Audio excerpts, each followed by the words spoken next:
Hello you guys, and welcome back into another video. My name is Kania. If you are new here, welcome. Thank you so much for tuning in. If you are already subscribed to the channel, thank you so much for tuning back in into another video.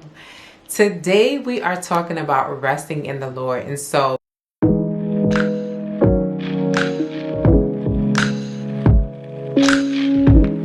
the Lord placed on my heart to do a series, a 21-day series called Resting in the Lord. And when God was speaking to me, he was saying resting in the Lord means to be anchored in him, that no matter what happens in our life, no matter what circumstances we face, no matter what issues may come up, no matter what happens in this life, that we are going to rest in the Lord, which means our inner core, our inner being, our spirit will not be shaken.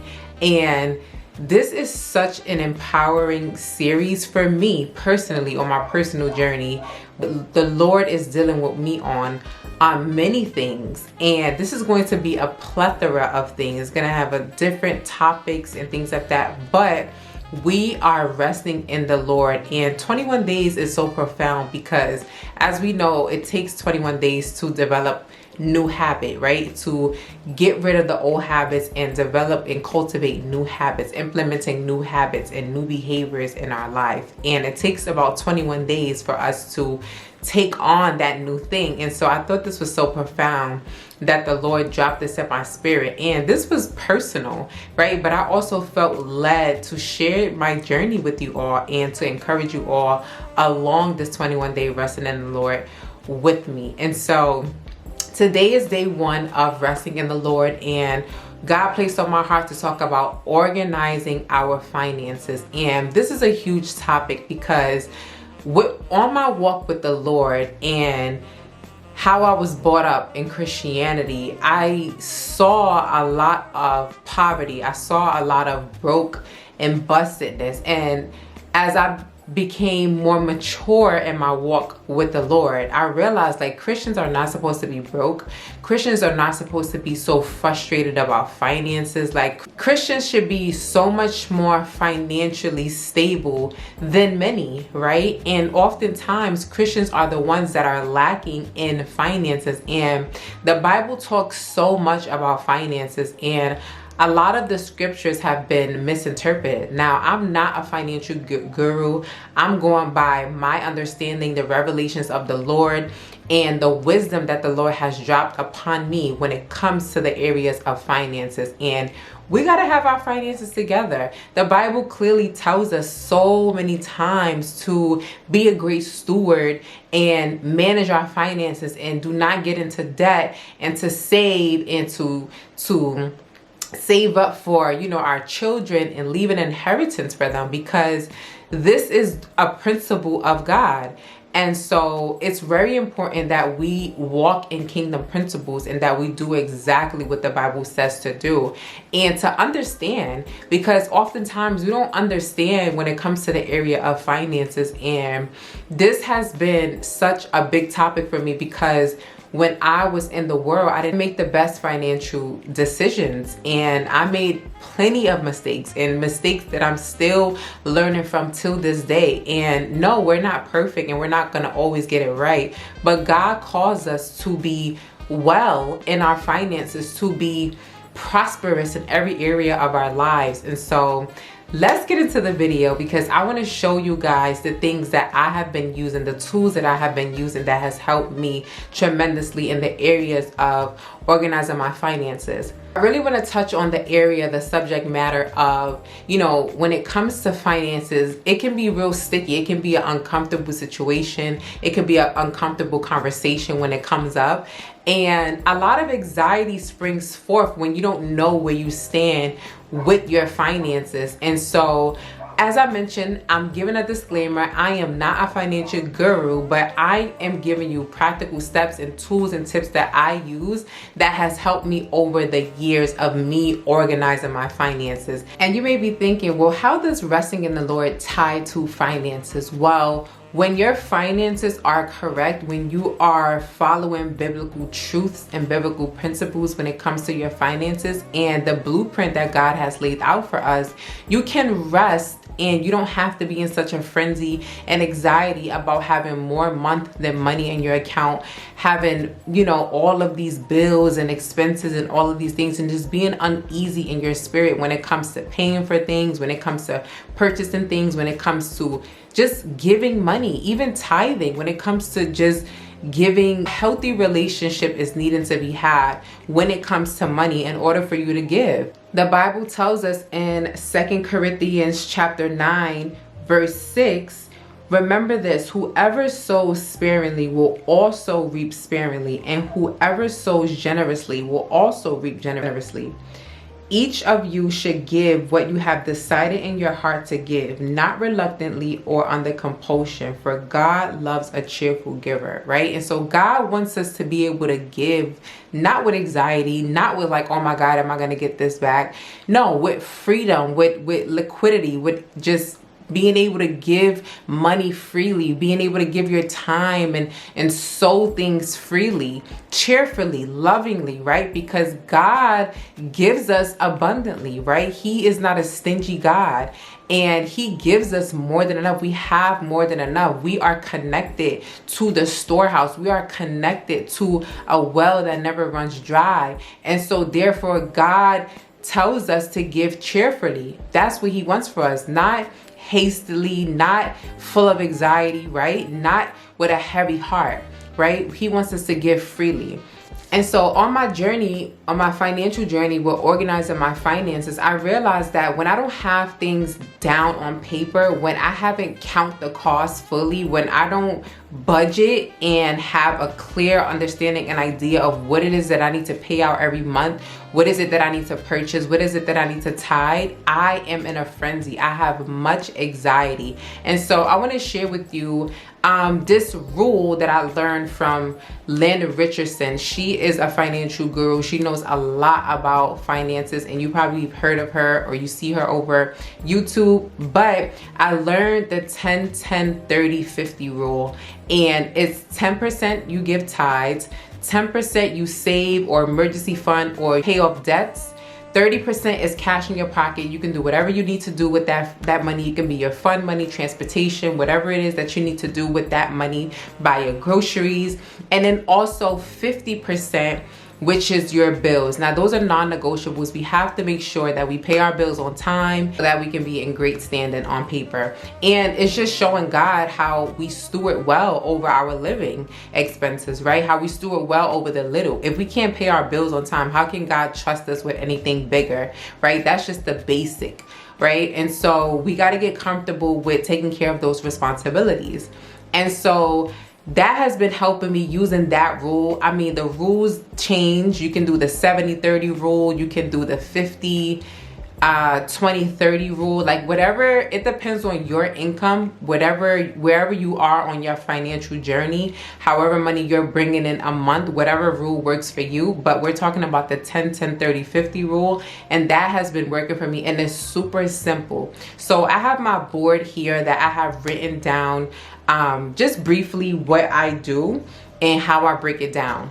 And so I'll pray that you guys can see this. So if you see here, the 10% is for tithes, and it tells us in Malachi 3:10, we are to bring our tithes into the storehouse and test God and see that God will surely give us a return on what we have sold. And so you can go ahead and read that scripture in depth and meditate on that scripture, because it's basically telling us that if we sow into the kingdom of God, we are certainly going to reap. Okay? And I should have bought my stand over here for the board. And the other area of 10% is savings or emergency fund or paying off debt, right? The Bible tells us that we are not to be indebted to anybody, but to be in debt in love, right? We are not to owe anybody. And as I mentioned, in the world we've made, or in our past, we've made, not so good financial decisions. But biblical truth is telling us that we should not be paying any debt. Exodus 22:14 tells us to pay all of our debts. Anything that we have borrowed, anything that we owe, we are to pay it back. That is a biblical law. And in Proverbs 13:11, it tells us that we are to save. So we are to gain little and we are to save little, right? And then little by little, we will gain and increase our financial stability, okay? And so the other area is cash in pocket, which is the 30%. So that 30% is your fund money if you need it for gas or whatever, for food. This is the area where you can surely break it down based on your income, based on your total income that you receive for the month. This is monthly, okay? Or weekly if you need to break it down for weekly. It pertains to you, and that's why I love this rule, because it's so flexible, right? And so your 30%, you can go food shopping with this. This is just your money in your pocket. Whatever you need to do with it, go do your nails, haircut, hair, salon, whatever it is, however you need to spend that 30%, that's how you spend that 30%. And then the 50% is your bills, and that is a non-negotiable. And so I want to show you guys how you can so easily break it down on your Excel. You can literally just get you an Excel workbook. Let's see if you guys can see this, if it will focus.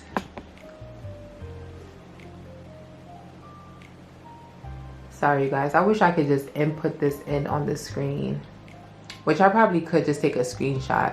So you have your Excel sheet just as that. You have when you get paid, the days that you get paid, and then you can break your income down by the weeks for the whole entire month. And so you see, you'll list down a category for bills. You'll have a column for when the bills are due. You'll have a column for the amount when it's due. You have a column for any notes that you need to add. And then you'll have your tithes, your savings, your cash in pocket, your bills. And then you're able to see how much money you have in total remaining after you have tithed, after you have saved your percentages, after you have just took out your cash in pocket and you've paid your bills. You'll see what you have total remaining. Basically, these categories account for every penny, okay? So you can actually see where your money is going.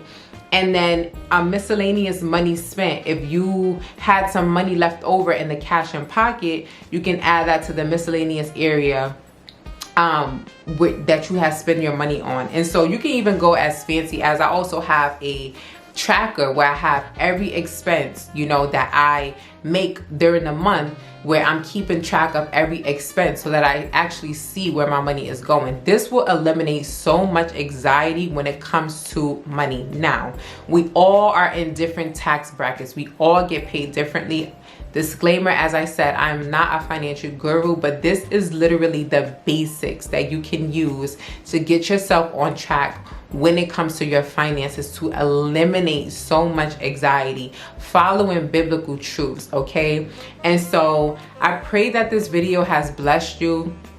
I pray that you are encouraged by this 21 days of resting in the Lord. And I'm going to be doing a video every day for the next 21 days in regards to resting in the Lord. And so we have so much more peace when we follow the ways of God. We have so much more joy when we follow the ways of the Lord, because He is all-knowing, right? When we have our finances intact, we're able to think straight. We're like, okay, well, I have money for this, I'm gonna budget for this, and then some things you will have to say no to. And this is a part where boundaries come into play. Like, okay, that doesn't fit in the budget, I can't do it. It depends on your income, right? And so, as I said, these percentages and these numbers are going to fluctuate depending on your monthly income, and the amount of money that you bring in every month, and how it's going to work for you. But we got to get the ball rolling with seeing where we are, getting organized with our finances. That way we can have a clearer mind as to how we should be maneuvering when God asks us to do something, when God calls us to that business idea, right? We can say, okay, I know where I stand financially, right? I'm going to count the cost and make it happen. Because when our finances are tied up, it immobilizes us. We feel stuck. We feel stagnant because we are not organized. We're all over the place with our finances. And so God desires for us to rest in Him when it comes to our finances by doing it His way, right? And we will experience much joy, much peace, right? That frustration will leave, okay? in the name of Jesus. That frustration will leave you because you are doing it the way that God desires you to do it. Now, I'm not saying that this walk is easy. This goes for anything that you're trying to do, whether it be finances, whether it be relationships, whatever the case may be. In this case, finances. It's not an easy walk when you are developing discipline, but God has given us a spirit of self-control. And so we can do all things through Christ who strengthens us. It tells us in Philippians chapter 4, verse 13. We can do all things. All we have to do is rely and rest on the Lord. And we are able to tackle every giant and cast down every mountain and declare that it has broken, that declare that it has fallen, declare and is casted in the sea. Okay, and so I pray that this video has blessed you. I look forward to making more videos such as this, and I'll see you guys in the next video. Bye.